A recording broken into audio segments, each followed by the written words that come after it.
I started this work absolutely enraged because I was mad at what happened to me as a child.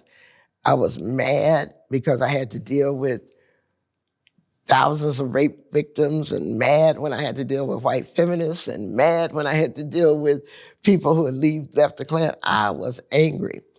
But how we handle that anger will determine on whether we build something or burn something down.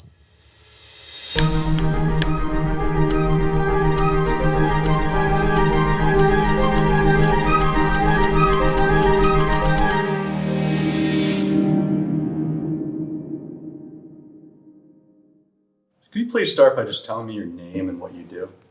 My full name is Loretta J. Ross, and I'm a professor at Smith College in Northampton, Massachusetts. So I want to take things back to your childhood years. Tell me a little bit about your youth in Texas and the kind of family that you were born into. I had really, in many ways, an idyllic youth up until a certain point. My mother was from Texas. Her family moved from Alabama when they had been enslaved to Texas in 1867. So I've got deep, deep roots in Texas. My father, on the other hand, was an immigrant from Jamaica. Came over here when he was a child, like 6 years old or something. I don't know anything about my father's roots because he didn't come over with his parents. So the only grandparents I knew on my father's side actually weren't related to us. But it's on my mother's side that I really, really know my roots in Temple, Texas. I still have family that lives in Temple, Texas. But because my father joined the military, I was born in Texas, but within 3 months after that, we started traveling around the country, and in some instances, we were overseas. And so I went through first grade in 3 different states: Texas, Oklahoma, and California. So a lot of people don't have that kind of constant uprooting and destabilization when they're getting educated. But I like to think that it taught me resilience, going to different places every 6 to 18 months, always being the new kid, being pretty much of an introvert because my best friends were books. So I spent a lot of time buried in books. I'm one of 8 kids, and I was number 6. And there's 3 girls. I'm the middle girl with 5 brothers. Because my baby sister, Tony, was severely disabled, Mom, after being a domestic worker, had to come out of the workforce in order to take care of Tony. And so it became the family's job to take care of Tony, and particularly it became mine. And so I learned to not bring my mother's attention to my problems because we all were devoted to Tony. Well, you mentioned that your childhood was relatively idyllic up until a certain point. When did it take a turn? Yeah, my childhood was relatively idyllic in terms of family and being in the bosom of family a lot until I was 11 years old. My mother had started a Girl Scout troop for Black girls in the 50s because we weren't allowed to join the white Girl Scout troops. And so on a Girl Scout outing at 11 years old to an amusement park, I strayed away from my troop trying to chase a ride that I wanted to get on, and I got lost. And so this GI in uniform came up to me and offered to help me find my troop. I'd been around GIs all my life, so I actually felt safe, but I was not safe because he put me in his car, and then he took me into some woods that were nearby and raped me. And everything changed after that. I didn't even know what was going on. I remember just screaming my head off, and he kept punching me in my face, telling me to shut up. But strangely, he was probably quite young. I bet you, looking back now, this guy was probably 18, 19, 20 years old, but to an 11-year-old, he looked like a man. Strangely, he somehow acted like we'd just been on a date, because he could have left my bloody body in those woods, and instead, he brought me back to the top of my street after he asked me where I lived, dropped me off and kissed me as, he left me there. Well, I came home all bloody and beaten. My big sister, Carol, who's 9 years older than me, saw my condition, my bloody face, these bloody white jeans I had on, and she helped me wash up and she put me to bed. And I didn't have the words to say what had happened, but I think Carol figured it out. And later on, when Mom finally came home after panicking about losing me, and Carol telling her I was already home, and I think they had a conversation about what happened. But Mom never asked me about how I got lost and what happened after that. So I think Carol kind of filled her in.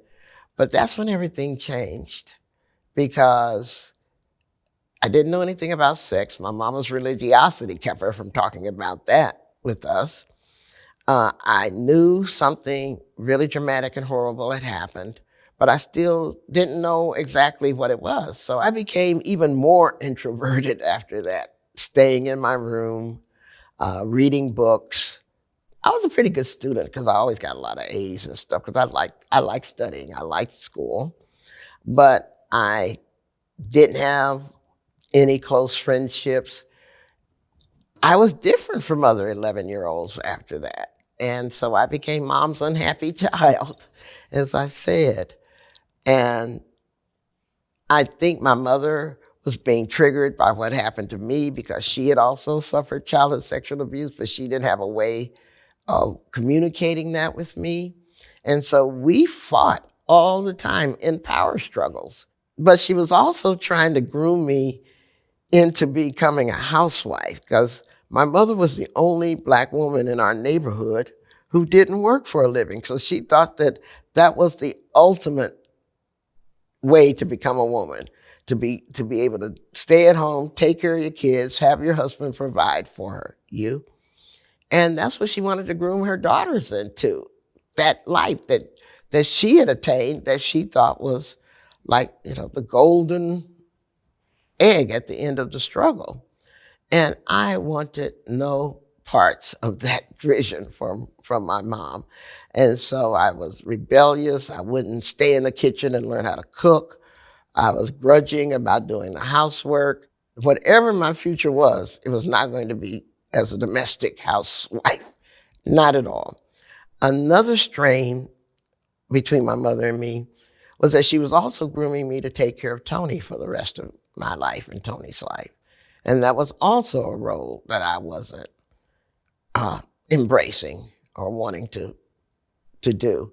And so I knew that as soon as I graduated high school, I was going to go to college as far away from that kind of grooming my mother was offering me as I could. I was really lucky that I was a good student. So starting in 10th grade, I started getting a lot of college offers. I went to a predominantly white school. And so I knew my future was going to be in college, not as somebody's housewife. But another detour happened when I was 14, going into the 10th grade. Because my mother and I coexisted without any real closeness in this household, she decided to send me off to stay with her aunt, which would have made her my great aunt, for a summer, so that she could get a break from my sullenness. Which I probably was a difficult child to deal with because of how apart and separated I kept myself from the rest of the family. And so she sent me off to stay with this great aunt in Los Angeles from Texas. We were living in San Antonio at the time. And she thought I'd be safe, except that this great aunt had a nephew named Melvin, who was married, 27 years old. And Melvin decided that he would ply me with alcohol as a way to have sex with me when I was 14. This was in the summer of 1968. I became pregnant in that summer because of Melvin. And then once Melvin found out I was pregnant, he ran. I mean, literally, he joined the Merchant Marines to get away from my father's wrath, because he knew my dad would have killed him. And so I returned home from Los Angeles to San Antonio pregnant at 14. And I kept it a secret from my mom, because I kept thinking I was going to wake up every day and it would just be over. It was just have been a nightmare that I'll just wake up from. But in my 5th month, I couldn't hide it anymore. And so I told my mom what had happened. She was unbelievably angry.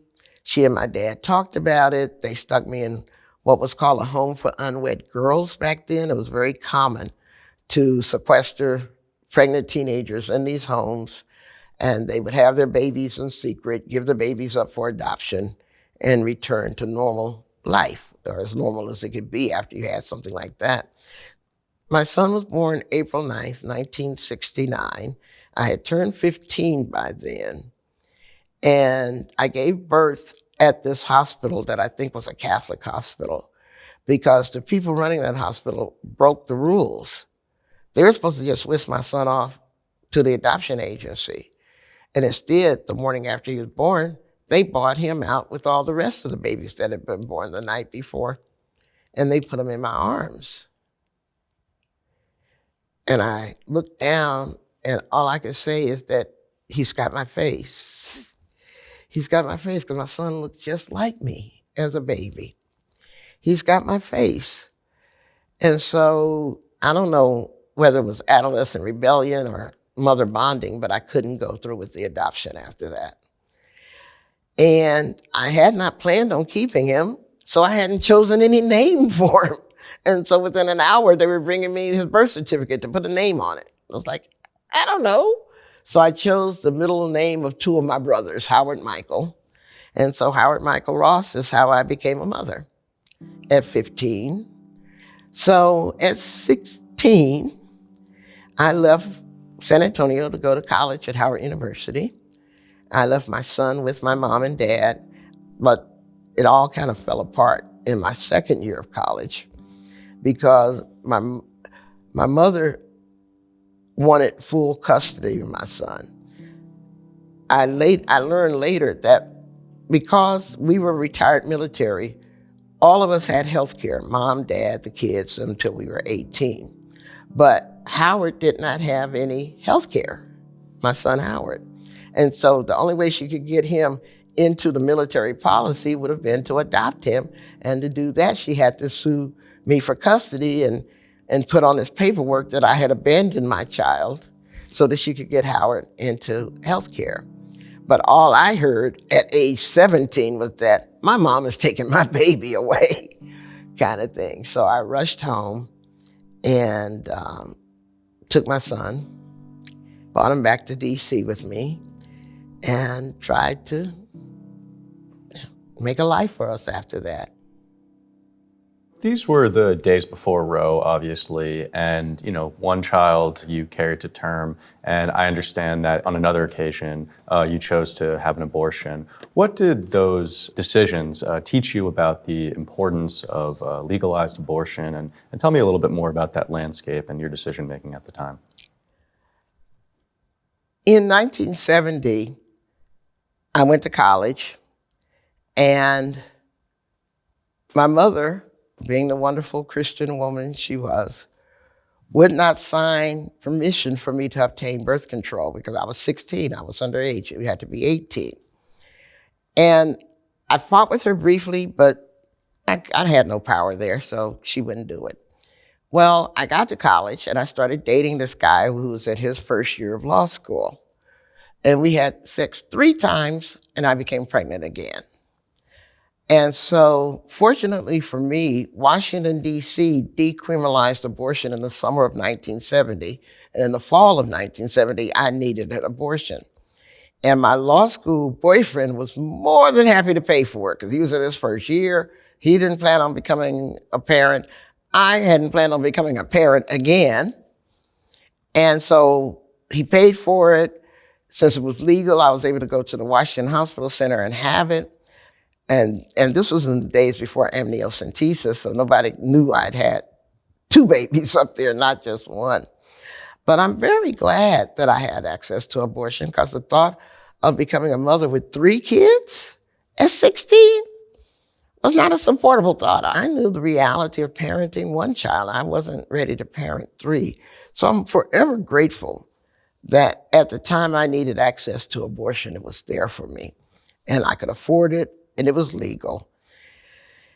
But at the same time, I wanted to prevent future unplanned pregnancies because I'd already had 2 unplanned pregnancies. This was not how I wanted to go through life. I'm still trying to go to college and graduate. And so I went to Howard University's healthcare center trying to obtain birth control.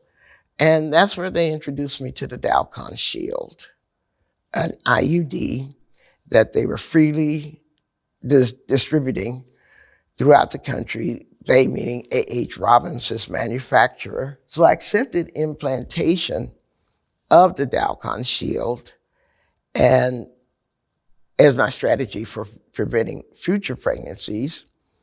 But they didn't warn us about the dangers of the Dalcon shield. As a matter of fact, its design defect, which was it was a triangular piece of plastic, and the design defect was that they attached a string to it so that when it was time for removal, the doctor could just jerk it out. But that string operated like a bacterial wick, and it kept drawing all kinds of contaminants up the string into the uterus of the women who had it. And so it led to sterilization, acute pelvic inflammatory disease and sterilization. So I got sterilized at 23. And so that was my entire reproductive career, a baby, an abortion, and a sterilization. And in hindsight, all I can say is that I had been trying to ignore my plumbing, but my plumbing kept calling for attention. And so eventually it was at 25 when I got my first job in the movement at the D.C. Rape Crisis Center. What made you decide to begin working at a rape crisis center? And what did you learn from your time there? I didn't actually decide to work at a rape crisis center. I was introduced to the Rape Crisis Center because I was fighting for my apartment. I came home one day to my apartment, which was in Adams Morgan, and a big notice was plastered on every tenant's door that we had 90 days to move because they were converting our building into condominiums. And I had just signed a new lease with my apartment building, so I felt like I was getting kicked out, kind of like get out. And they were breaking everybody's lease. Well, somebody else had posted something saying, this isn't right. We should meet about this. And the only room big enough to hold us all was the laundry room in the basement. And so that's where we met. It was doing that tenant organizing against the conversion of my condominium that I met this woman who was also fighting a condo conversion, and her name was Nikinji Ture. Nikinji had been a member of the Black Panther Party, and she was the current executive director of the D.C. Rape Crisis Center. And so we first started running into each other at these housing meetings with the Citywide Housing Coalition we were both working with. And finally, Nikinji asked me, said, Loretta, why don't you come over and work at the Rape Crisis Center, volunteer at the Rape Crisis Center? And I remember telling Nikinji, I don't want to go over there and work with those white women, because I had this stereotypical attitude about what feminists were, who feminists were. And, I was believing the media, bra-burning middle-class white women. And I couldn't afford to burn any of my bras, so I didn't think I had anything in common with them. But Nikinji kind of looked at me over her glasses. She said, sister, would I lead you wrong? And I'm like, no.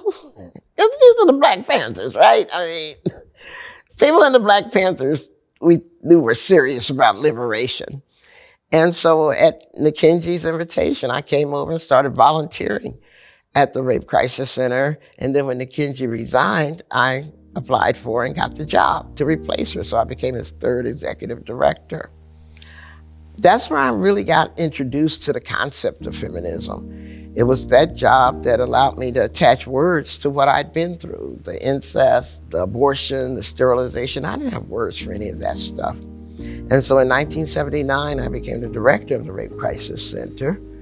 And I'm convinced that that job saved my life because that was my calling. So you helped formulate the theory of what we know today as reproductive justice. Tell me about how that concept came about and what you saw as its importance.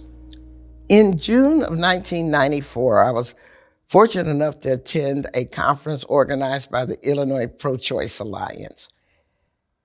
At the time, the Clinton administration was trying to do its first version of healthcare reform, and Hillary Clinton had been in charge of that effort.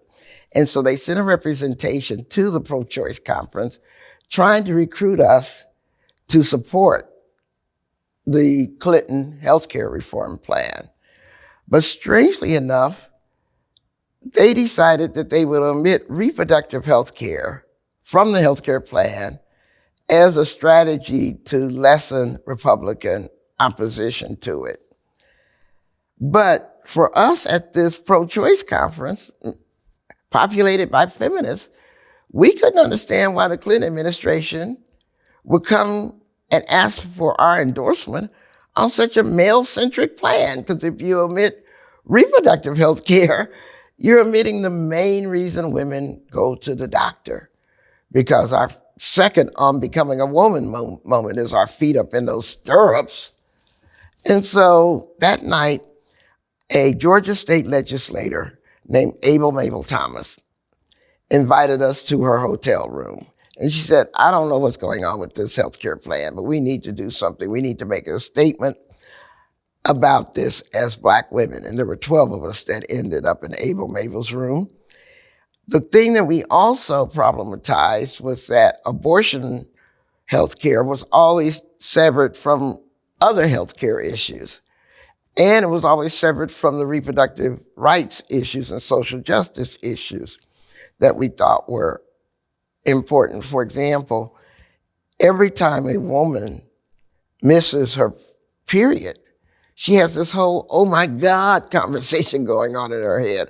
Oh my God, am I pregnant? Oh my God, can I keep the baby? Or do I have a bedroom to put this child in? Or can I stay in school? Can I keep my job? And we argued that the answers to those oh my God questions determine whether or not someone is going to keep a planned or unplanned pregnancy. Because if they have good answers to those oh my God questions, then they're likely to turn an unplanned pregnancy into a baby. But if they have bad answers to those oh my God questions, they're likely to turn even a planned pregnancy into an abortion. And so we critique both the pro-choice and the pro-life movement for ignoring those oh my God questions and only starting with the pregnancy, when you really need to go upstream and find out what was going on in that person's life before they became pregnant to even have an inkling of what they would do with an unplanned or planned pregnancy. So we call all those oh my God questions social justice issues. And so we spliced together reproductive rights and social justice, to coin the term reproductive justice, that night in Mabel's hotel room, because we felt as Black women that we wanted the answers to those oh my God questions to be part of the work fighting for abortion rights. But because we were Black women who are always subjected to different strategies of population control, we wanted to fight for the right to have the children that we want to have as well, because white women aren't pressured to have unnecessary sterilizations or hysterectomies. But we had a long tradition of Black women going to the hospital for something wrong with their toe and ending up sterilized like it was a 2-for-1 special at Applebee's or something. And so we had to fight for the right to have the children that we wanted to have. And again, we critique both the pro-life and the pro-choice movement because they don't give sufficient attention to what happens after the child is born. And so we said that we have to talk about gun violence or inadequate schools or tax policies that lead to the underfunding of schools, or the lack of clean drinking water or adequate food for children to go to school with. All of those things are issues that concern us as Black women. The second tenet of reproductive justice has to be the right to have the children that we want to have and the conditions under which we want to have them. And this includes not only refusing unnecessary interventions like cesarean section, but also using midwives and doulas, because our studies and research shows us that when you have these birth attendants available to you, that you have better pregnancy outcomes, reduced infant and maternal mortality. And that's gone on to grow into an entire separate birth justice movement. And the third tenet, the right to raise your children in safe and healthy environments, brings us in conversation with all the other social justice movements, whether it's environmental justice, economic justice, education justice, health justice, on and on. And so that's how we define the concept in 1994. In September of 1994, I went to the International Conference on Population and Development in Cairo, Egypt. And I found that women from the Global South were using the global human rights framework to make the same kinds of demands that we were trying to uneasily fit into an inadequate U.S. Constitution. So I made it my commitment to bring and infuse into reproductive justice fighting for human rights. And then that was in September of 94. And then a decade later, the Queer People of Color Caucus within SisterSong, my former organization that had been founded in 1997, said that the reproductive justice analysis was inadequate because it was too focused on reproduction. And that what about people who didn't want to have children? What about people who were queer, LGBT? What about the human right to bodily autonomy, gender identity, sexual freedom, and sexual pleasure? And so a decade after reproductive justice was created, they added a fourth tenet. And so that's its present basic definition, but it's a very adaptable framework. Because if indigenous women are using it, they talk about sovereignty. If immigrant women are using it, they're talking about citizenship. If queer people are using it, they're talking about gender identity and right to marry and stuff like that. So I like its expansiveness and its inclusivity for reproductive justice. You're a veteran of the feminist and reproductive justice movements. You're now a professor at Smith College, one of the most prominent women's colleges in the country. What have you observed about the emerging generation of feminist thinkers and organizers during your time here?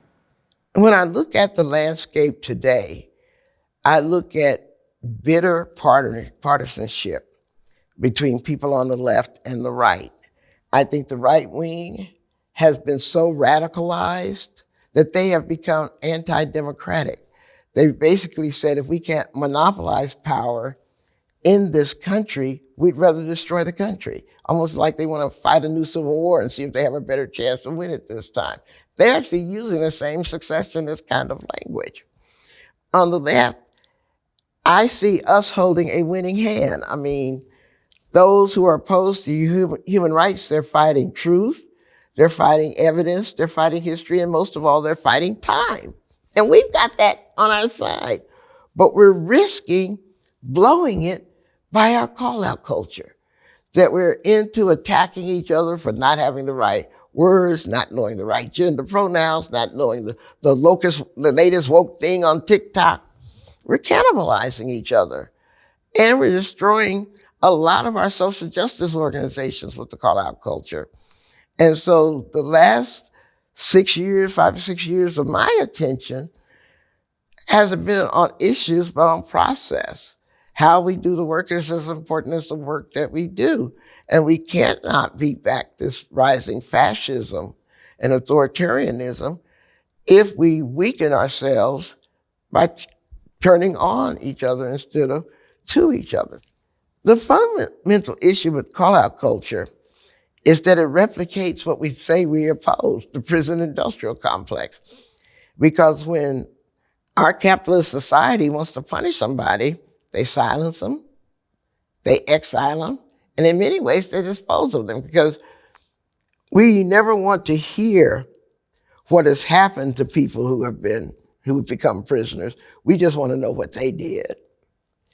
And so I have to ask those of us who are still promoting human rights and challenging the call-out culture, why do we think we're going to be successful using the same tactics of the prison industrial complex when it doesn't even work for the state? Punishment, silencing, exiling, this disposability. And so I think we have a better chance of building the power that we need by transitioning from a call-out cancel culture into a culture of calling in. And calling in is basically a call out, right? But it's done with a different motive. Because when you call people in, you're emphasizing love and respect for them as opposed to blaming and shaming them, because they're both accountability processes. We don't want to give a pass to harm that people are doing, but we can say what we mean and mean what we say, but as I say, we don't have to say it mean. That's a choice. We can invite people into conversations instead of fights if we use the calling in techniques I'm trying to teach people. The work you engage in is so heavy, the stakes so high, the issues so personal, and yet you exude such joy and positivity.